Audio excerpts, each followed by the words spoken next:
At T-Mobile, our critical mission is providing unparalleled 5G coverage for when connectivity is mission critical. Introducing T-Priority, America's best 5G network experience for first responders, even in times of congestion. More capacity, faster speeds, better coverage. T-Priority from T-Mobile, built for tomorrow's emergencies, ready today. Discover more at t-priority.com. For qualifying organizations on eligible rate plans, coverage not available in some areas and may be impacted by emergencies. This episode is brought to you by Indeed. When your computer breaks, you don't wait for it to magically start working again. You fix the problem. So why wait to hire the people your company desperately needs? Use Indeed's sponsored jobs to hire top talent fast. And even better, you only pay for results. There's no need to wait. Speed up your hiring with a $75 sponsored job credit at Indeed.com/podcast. Terms and conditions apply.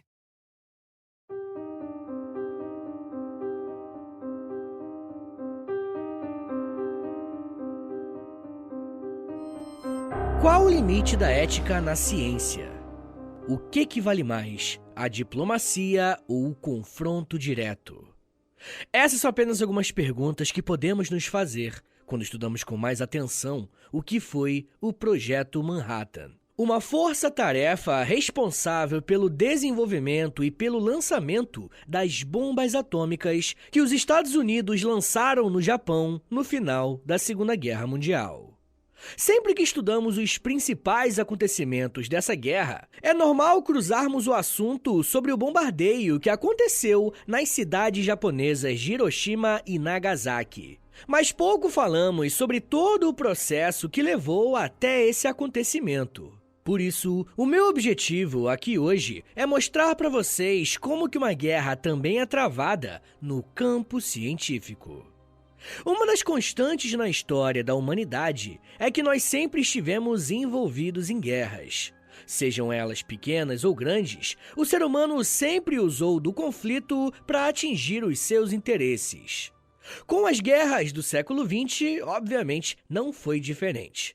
A Primeira Guerra Mundial trouxe como inovação o uso de metralhadoras, bombas químicas e até mesmo a máquina de raio-x. Muitos historiadores acreditam que, quando a Primeira Guerra Mundial acabou e o Tratado de Versalhes foi assinado, já era quase certo que aconteceria um outro conflito. Pelo menos essa seria a vontade dos países humilhados, e dentre eles, é claro, a Alemanha.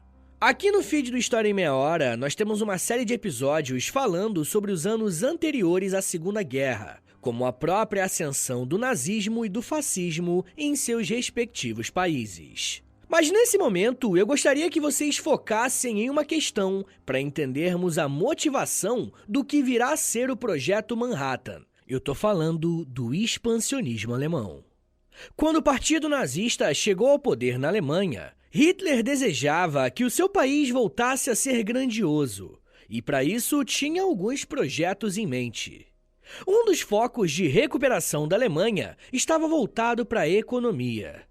Após muitos anos vivendo numa profunda crise, o governo nazista trabalhou ativamente para melhorar a economia do seu país, através do investimento na indústria de guerra, ao mesmo tempo que fortalecia o seu exército. O problema era que aumentar a força militar da Alemanha era algo proibido pelo Tratado de Versalhes, que foi assinado no fim da Primeira Guerra Mundial.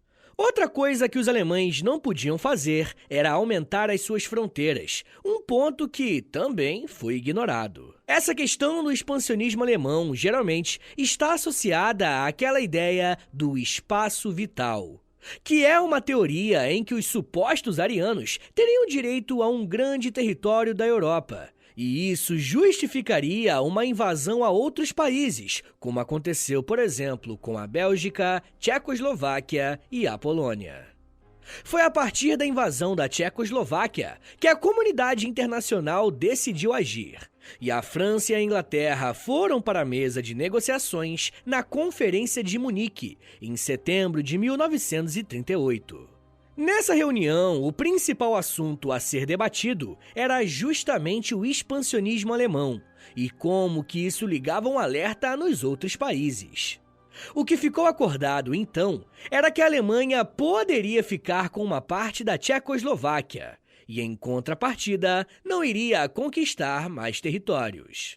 O acordo foi feito e essa nova área, conhecida como Sudetos, passou a integrar o território alemão.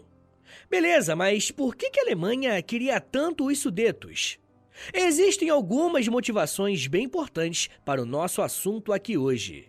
A região dos Sudetos era uma área da Tchecoslováquia muito rica no seu parque industrial.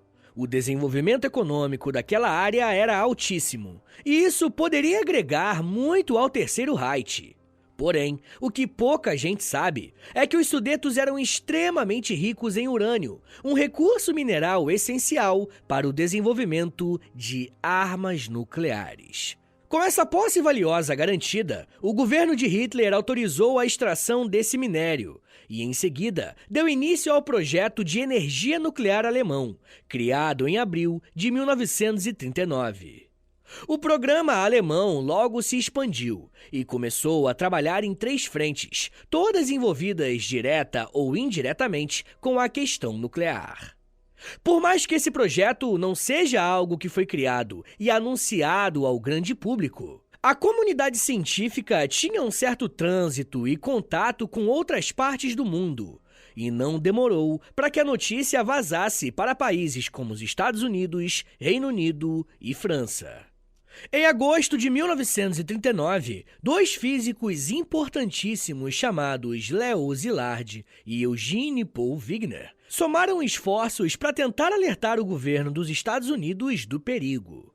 Foi o húngaro Leo Szilard que teorizou pela primeira vez como que a energia nuclear poderia ser convertida em uma bomba. A sua descoberta chamou a atenção de ninguém menos do que Albert Einstein, que confirmou que a bomba poderia ser construída na prática. Quando Leo e Einstein juntaram as suas conclusões com o fato de que a Alemanha tinha os recursos, que é o urânio, e já tinham iniciado um projeto para desenvolver essa bomba, eles instantaneamente decidiram escrever uma carta para o presidente dos Estados Unidos, Franklin Delano Roosevelt, o avisando sobre essa questão, que a Alemanha nazista poderia estar desenvolvendo a arma mais poderosa do mundo. O presidente demorou um pouco, mas aceitou o documento escrito pelos cientistas e criou um grupo de estudos chamado Comitê Consultivo do Urânio. E após algumas semanas de encontros e discussões, eles chegaram a uma conclusão que foi enviada ao presidente. Os cientistas afirmaram que, abre aspas, o urânio é uma possível fonte de bombas com um poder destrutivo muito maior do que qualquer coisa hoje conhecida. Fecha aspas. Quase que imediatamente, o governo dos Estados Unidos autorizou que verbas fossem destinadas para a pesquisa do urânio e, em seguida, do recém-descoberto plutônio. Em outubro de 1941, o presidente Roosevelt assinou um decreto criando o Gabinete de Pesquisa e Desenvolvimento Científico, que também ficou responsável por pesquisas relacionadas à questão nuclear. Em paralelo a esse movimento, o Reino Unido também estava na corrida para tentar desenvolver uma arma nuclear antes dos Estados Unidos, mas principalmente antes da Alemanha. Estava aberta a temporada de corrida nuclear durante a Segunda Guerra Mundial. Por mais que o desenvolvimento nuclear da Alemanha fosse um grande risco para os aliados e para os Estados Unidos, os alemães começaram bem atrás nessa corrida. O fato de terem sido os primeiros a dominar reservas de urânio não foi convertido em sucesso no seu programa nuclear. Ironicamente, a razão do fracasso nazista é o próprio nazismo. Recentemente eu lancei um episódio chamado Desnazificação da Alemanha. E na primeira parte desse conteúdo, eu expliquei como que o nazismo se infiltrou na sociedade alemã e dominou todas as esferas desse país. Como vimos, o ensino não ficou de fora desse processo, uma vez que tanto o ensino básico quanto as universidades foram cooptadas pelos nazistas. Quando isso aconteceu, muitos cientistas fugiram da Alemanha, principalmente aqueles que tinham algum tipo de proximidade com o judaísmo. Uma outra questão que acabou prejudicando muito o esforço científico dos nazistas em relação ao armamento nuclear foi a convocação para a guerra. Muitos cientistas e técnicos foram recrutados, apesar de possuírem habilidades úteis em outros setores. Sem dúvidas, isso acabou reduzindo bastante o número de físicos alemães capazes de construir algo tão complexo como uma arma nuclear. Em contrapartida, os Estados Unidos entraram oficialmente nesse ramo. Como eu disse agora há pouco, o presidente dos Estados Unidos autorizou a criação de um departamento que cuidasse dessa questão em outubro de 1941. Ou seja, poucos meses antes do seu país entrar oficialmente na Segunda Guerra Mundial. Como se tratava de uma tecnologia relativamente nova, o governo dos Estados Unidos decidiu manter o máximo que possível em segredo. O presidente Roosevelt, ao lado do seu vice Henry A. Wallace, aprovaram um programa nuclear, dando ao engenheiro e político Vannevar Bush a liderança e a responsabilidade de lidar com esse primeiro departamento. Como estamos falando de algo que é extremamente perigoso, o governo decidiu criar a Top Policy Group. Esse grupo de controle é importante, porque será composto por membros das Forças Armadas dos Estados Unidos. Então, nomes como o secretário de guerra Henry L. Stinson e o chefe do Estado-Maior do Exército, o general George Marshall, ficaram responsáveis por nomear outras lideranças para recrutar cientistas e técnicos. Dentre as Forças Armadas, o presidente dos Estados Unidos escolheu que o Exército deveria comandar a operação, porque era o agrupamento que estava mais acostumado com projetos maiores de infraestrutura. A Marinha e a Aeronáutica até tinham bons nomes, mas essa falta de experiência pesou bastante. Por mais que os cientistas já soubessem que o urânio e o plutônio poderiam ser usados para fazer uma arma nuclear, conseguir concretizar isso era uma coisa bem diferente. Por isso, o Exército recrutou algumas universidades do seu país que tinham projetos diferentes a respeito da energia nuclear. Para vocês terem uma ideia, a Universidade da Califórnia, da Colômbia, Chicago e Princeton tiveram incentivo do governo para desenvolverem pesquisas nesse campo. Porém, o contato foi feito de maneira que um grupo não sabia do trabalho do outro. E a ideia aqui era manter essa pesquisa em completo sigilo. Como cada universidade tinha um foco de pesquisa diferente, essa independência não prejudicou o desenvolvimento das descobertas. Em junho de 1942, o Exército pediu ao presidente uma verba especial para a criação do Programa de Engenharia Manhattan, para continuarem os esforços para a descoberta em como usar minerais como armas nucleares. O governo autorizou a criação desse departamento e o Projeto Manhattan foi oficialmente inaugurado. O Projeto Manhattan era uma operação ultra-secreta e pouquíssimas pessoas tinham acesso a todas as pesquisas que estavam sendo feitas. Alguns documentos indicam que apenas 6 pessoas tinham o conhecimento total do projeto, pelo menos, oficialmente. O Projeto Manhattan ficou sob o comando do general Leslie Groves Jr., e ele tinha um problema nas mãos. Ele precisava de algum especialista para administrar essa estrutura complexa. E o general Groves Jr. escolheu pessoalmente o Julius Robert Oppenheimer para comandar e administrar o Projeto Manhattan ao seu lado. Mas tinha um problema. Por mais que Oppenheimer fosse reconhecido internacionalmente como um grande pesquisador, ele tinha algumas questões políticas que incomodavam o governo dos Estados Unidos. Oppenheimer nasceu em 1904 em Nova York, de origem judia e vindo de uma família bastante rica. Por isso, ele teve a oportunidade de estudar em instituições de ensino de excelência e, desde bem jovem, demonstrou muito talento para química e para física. Ele se formou em Harvard e, em seguida, foi estudar na Europa. Oppenheimer era conhecido por ser alguém que tinha dificuldades em estabelecer relações interpessoais, e até por isso decidiu que o seu foco de estudo seria em física teórica, não tendo a necessidade de ter contato com tantas pessoas. Na Europa, ele teve contato com 2 professores que receberam prêmios Nobel em suas áreas, e isso deu bastante notoriedade e experiência a Robert Oppenheimer. Ele voltou para os Estados Unidos na década de 30 e, por um bom tempo, se manteve neutro em questões políticas. Mas isso mudou completamente a partir de 1933, com a ascensão do Partido Nazista na Alemanha. Além dele ter origem judaica, Oppenheimer conheceu inúmeros cientistas alemães que também eram judeus ou tinham algum tipo de parentesco, fazendo com que o país se tornasse um risco para essas pessoas. Oppenheimer, então, foi um nome importante que ajudou a financiar a fuga desses cientistas para outros países, inclusive para os Estados Unidos. Além disso, diante desse cenário, ele se aproximou do Partido Comunista dos Estados Unidos, tendo relações políticas bem próximas com os militantes. Obviamente, isso incomodou o governo do seu país, principalmente quando ele foi convidado para comandar o Projeto Manhattan. Oppenheimer aceitou comandar a operação porque acreditava que o seu trabalho poderia ajudar a derrotar os nazistas. Olha só o que o historiador Patrick Smith falou sobre isso, abre aspas.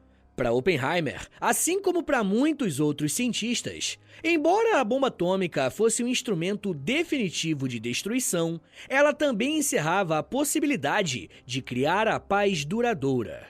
Eles esperavam que a superarma atômica seria tão terrível que os países renunciariam à guerra e abraçariam a paz. Oppenheimer esperava que a arma fosse tão destrutiva que a guerra deixaria de ter sentido, resumindo-se tão somente a um ato de suicídio mútuo. Fecha aspas. Em pouquíssimo tempo, Oppenheimer descobriria se as suas projeções estavam corretas e se a arma nuclear seria capaz de acabar não só com a Segunda Guerra Mundial, como também com todas as outras. Pessoal, eu já quero falar mais sobre o tratamento que o Oppenheimer recebeu à frente do Projeto Manhattan e quais foram os passos seguintes dessa operação até a descoberta da bomba atômica. Mas segura um minutinho aí, tá, gente, que daqui a pouco a gente volta e eu falo um pouco mais sobre paz, destruição, testes, segredos e ética. Segura aí, que é um minutinho só.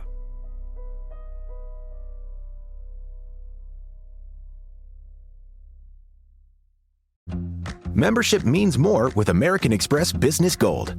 Earn 4 times membership rewards points in your top 2 eligible spending categories every month, including eligible U.S. advertising purchases in select media and U.S. purchases at restaurants, including takeout and delivery. What are you waiting for? Get the card that flexes with your spending every month. Terms and points cap apply. Learn more at americanexpress.com/business-gold. Amex Business Gold Card. Built for business by American Express. This episode is brought to you by Peacock. The new Peacock original documentary, Matthew Perry, A Hollywood Tragedy, dives deep into the beloved actor's rise to fame and his tragic death. 5 people, including Perry's personal assistant, 2 medical doctors, and an alleged Hollywood drug dealer known as the Ketamine Queen, were charged with conspiracy to illegally provide Perry with the ketamine. Explore the details of the case in this heartbreaking special, streaming now only on Peacock. Pessoal, eu queria pedir um favor que vai ajudar muito o meu trabalho e não vai custar nada pra vocês.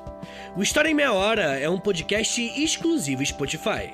E para essa parceria continuar sendo frutífera, os números são importantes. Por isso eu queria te pedir para clicar em 3 coisinhas aí no seu Spotify.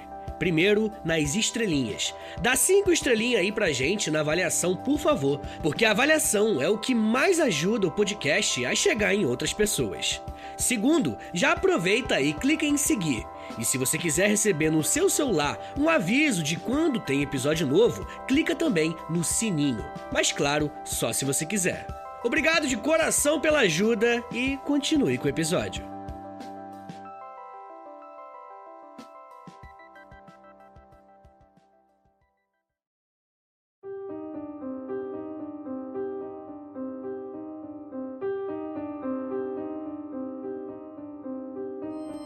Abre aspas. É requerido que a autorização seja emitida para Julius Robert Oppenheimer sem demora, independentemente das informações que tenham sobre o Sr. Oppenheimer. Ele é absolutamente essencial para o projeto. Fecha aspas. Foi com essas palavras que o general Leslie Groves Jr. tentou convencer o FBI e o governo dos Estados Unidos que o Oppenheimer deveria receber a autorização para ter acesso a informações confidenciais, uma vez que ele era parte importante do Projeto Manhattan. Como eu disse no bloco anterior, o que dificultou essa relação foi a aproximação que o físico tinha com organizações socialistas. E olha que ainda nem estamos falando da Guerra Fria, tá? Bom, de qualquer forma, a autorização foi concedida e Oppenheimer pôde, ao lado de Groves, comandar o Projeto Manhattan. Uma das primeiras decisões tomadas por Oppenheimer à frente do Projeto Manhattan foi mudar a forma que as pesquisas estavam sendo feitas. Lembra que eu disse no começo do episódio que o governo dos Estados Unidos recrutou diversas universidades? Isso era bom porque descentralizava a pesquisa, aumentando a chance de descobrirem algo. Porém, Oppenheimer acreditava que o esforço teria mais chances de dar certo se ele fosse feito em um só lugar. O general aceitou a proposta do físico e juntos eles escolheram uma propriedade no Novo México, onde foi criado o Laboratório de Los Alamos. Em novembro de 1942, a construção foi iniciada e não demorou para que esse centro de pesquisa se tornasse uma espécie de cidade, devido à quantidade de cientistas, técnicos e outras pessoas que trabalhavam indiretamente no projeto. Para reduzir qualquer suspeita a respeito dos testes e das pesquisas que estavam sendo feitas, o gigantesco laboratório de Los Alamos ficou sob a administração da Universidade da Califórnia. Um dos maiores desafios de Oppenheimer à frente do Projeto Manhattan era administrar interesses tão diferentes. Como o exército era responsável pela operação como um todo, era muito comum que Robert precisasse lidar com alguns embates com os militares a respeito dessa ou daquela escolha. Por outro lado, Oppenheimer também precisava lidar com cientistas, motivá-los e exigir uma certa velocidade. Não podemos esquecer que estamos falando de uma pesquisa científica que aconteceu enquanto a Segunda Guerra Mundial estava rolando. O custo estimado do Projeto Manhattan é difícil de ser calculado, mas podemos dizer que, por baixo, passou dos 2 bilhões de dólares. E convertendo os valores para os dias atuais, seria algo em torno de 20 a 30 bilhões de dólares. Por isso, até esse momento, o Projeto Manhattan foi conhecido como a maior concentração de cientistas em uma única força-tarefa, além de representar o maior investimento em pesquisa até então. Como os custos estavam muito altos, em 1943, o governo dos Estados Unidos decidiu que iria juntar esforços com o Reino Unido de maneira oficial, e os projetos foram unificados, mas continuaram sob a administração de Oppenheimer. Por mais que pareça que Oppenheimer foi apenas um administrador, ele continuou pesquisando como que o urânio poderia ser usado. Mas segura um minuto, gente. Lembra que a Alemanha precisou conquistar a região dos Sudetos para ter controle de reservas de urânio? Então, de onde que vinha o urânio que os Estados Unidos e a Inglaterra estavam usando em suas pesquisas? Bom, a resposta para essa pergunta esbarra mais uma vez em uma questão ética. Se a própria criação de uma bomba com uma potência para destruir cidades já deveria colocar uma pulga atrás da orelha de quem desenvolve essa tecnologia, pensar de onde que a matéria-prima vinha também deveria fazer o mesmo. Os Estados Unidos estavam usando urânio que tinha origem no Congo belga. E eu já falei aqui em outras oportunidades que no final do século XIX o continente africano se tornou alvo dos interesses de potências europeias e o Congo se tornou posse particular do rei da Bélgica, Leopoldo II. Só que o Congo também era riquíssimo em urânio e o governo dos Estados Unidos trabalhou em parceria com a Bélgica para comprar o minério dessa colônia africana.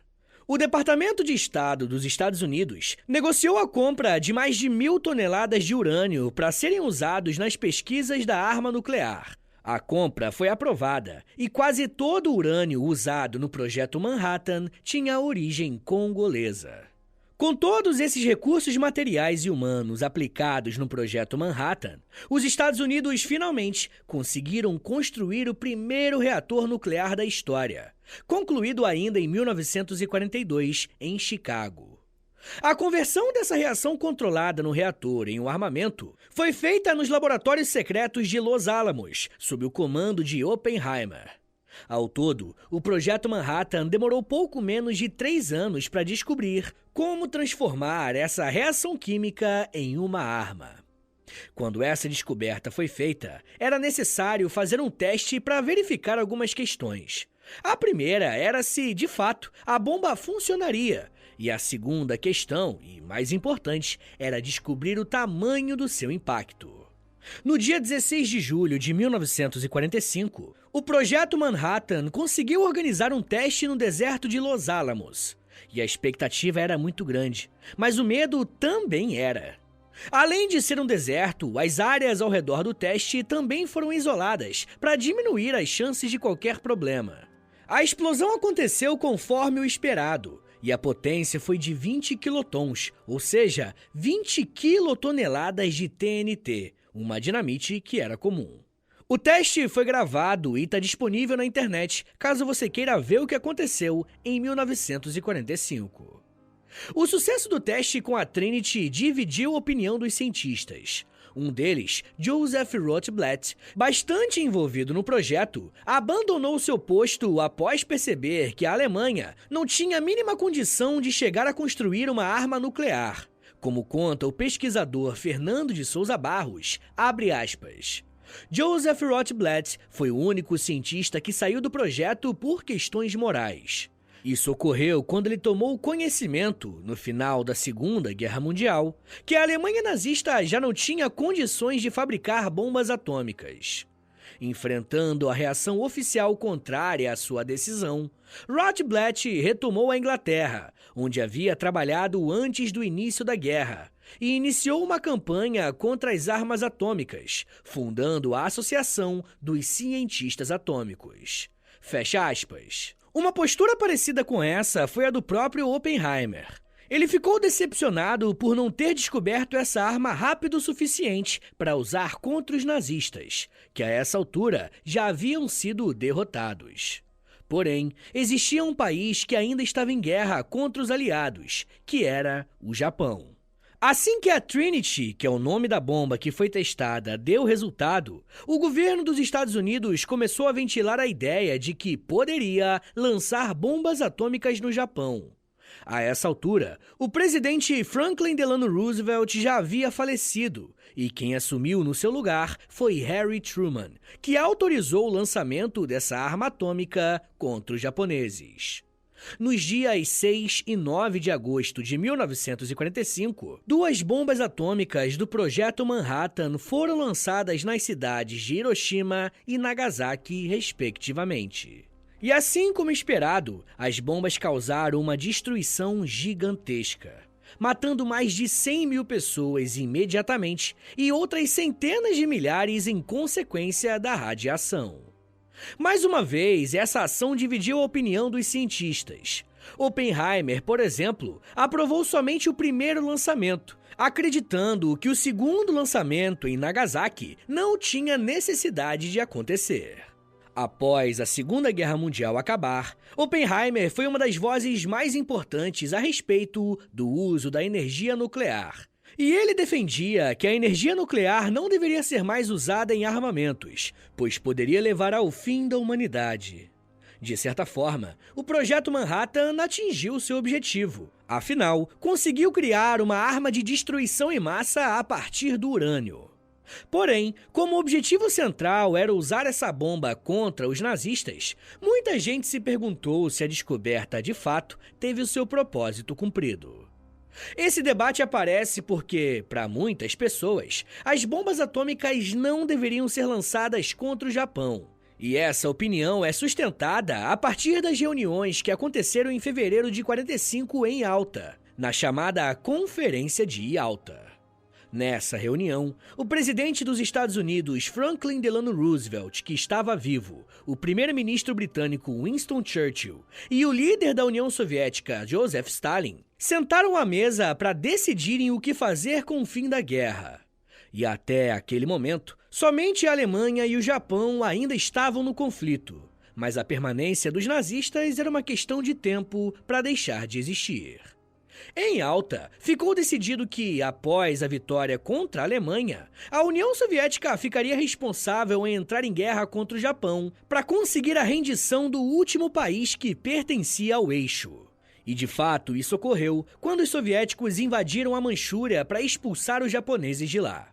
Tem um episódio aqui no feed do História em Meia Hora com o nome Invasão Soviética à Manchúria, que conta justamente como foi essa operação. Quando as bombas atômicas que foram projetadas pelo Projeto Manhattan foram lançadas no Japão, os Estados Unidos deliberadamente descumpriram o que foi acordado em Yalta.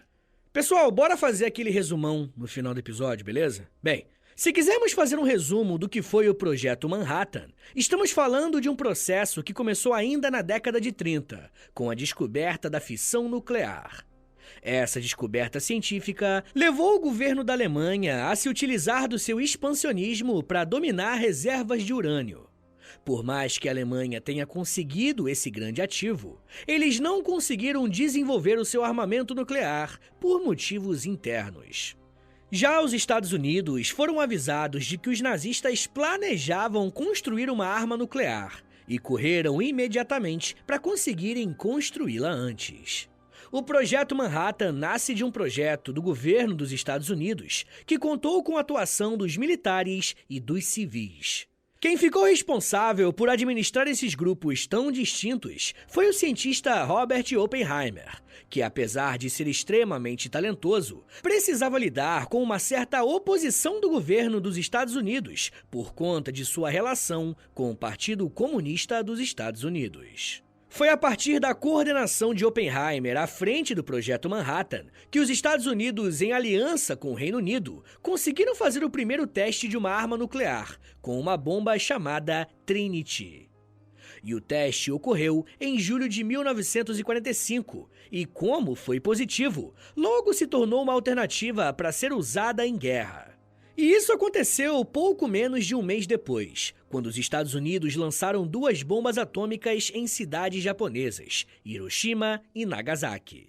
Essa descoberta científica abriu um precedente muito importante para que a ética passasse a ser discutida quando falamos em avanços científicos, sobretudo os avanços utilizados nas guerras. Após o lançamento das bombas atômicas, a comunidade científica e política se dividiu ao se perguntar se aquilo foi realmente necessário. Um outro precedente que foi aberto diz respeito ao que fazer com a energia nuclear. As usinas nucleares são realmente um problema, um mal para a humanidade? Esse debate permanece em aberto até os dias de hoje. Mas isso já é um papo para uma outra meia hora.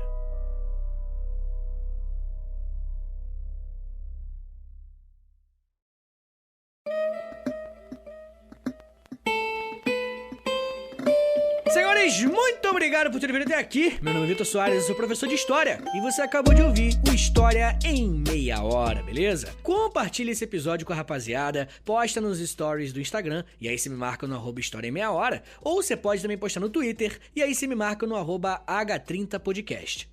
Mas rapaziada, a melhor forma de você ajudar o meu trabalho, de fazer esse podcast continuar de pé por muitos e muitos anos, é assinando o nosso Apoia-se, tá bom? É apoia.se/História em Meia Hora, que lá tem mais de 90 episódios exclusivos, mas também tem Clube do Livro lá no Apoia-se, tem conteúdo diário no Instagram, tudo depende do plano que você assinar de apoio, tá bom? Então entra lá, apoia.se/História em Meia Hora, mas também muita gente pediu pra eu fazer um Pix, pra me dar uma ajuda isolada, né? Tipo, só uma ajudinha assim, pum, né? Uma só. Então anota aí o meu Pix e o meu contato também é historiaemmeiahora@gmail.com.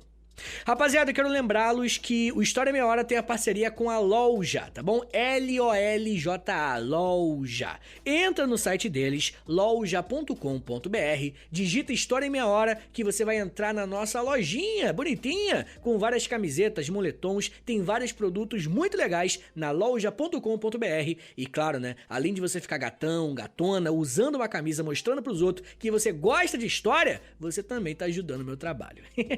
Tá bom, gente? Mas uma outra coisa, gente, isso aqui não custa nada, é você dar uma ajudinha pra mim aí, dando 5 estrelinhas no Spotify, por favor, que é uma avaliação que você faz, e quanto mais avaliações, melhor pro meu trabalho, né? Principalmente porque, pô, esse podcast é exclusivo ao Spotify. Os caras querem ver que, pô, tá dando certo. Então, vai lá no Spotify, vai no perfil do História Meia Hora, clica em 5 estrelinhas, depois você clica em seguir, e por último, você clica no sininho, que o sininho vai enviar uma notificação pra você no seu celular, dizendo que tem episódio novo, tá? Pessoal, eu também quero convidá-los a conhecerem os podcasts do projeto Educação em Meia Hora. O Educação em Meia Hora é um projeto aí que eu tô fazendo, que, pô, tá dando muito certo, tá muito legal, que são podcasts educativos em meia hora, né? Tá no nome. Que é tipo esse aqui, né? O História em Meia Hora, que você já acabou de ouvir o episódio. É tipo isso aqui, mesmo formato, mas de outras áreas do conhecimento. Me siga nas redes sociais, é @Prof. Vitor Soares no Twitter, no Instagram e no TikTok. Eu sempre lanço uns videozinhos lá, curtinho, de 1 minutinho lá no TikTok, tá bom? É isso, gente. Muito obrigado, um beijo, até semana que vem! E valeu!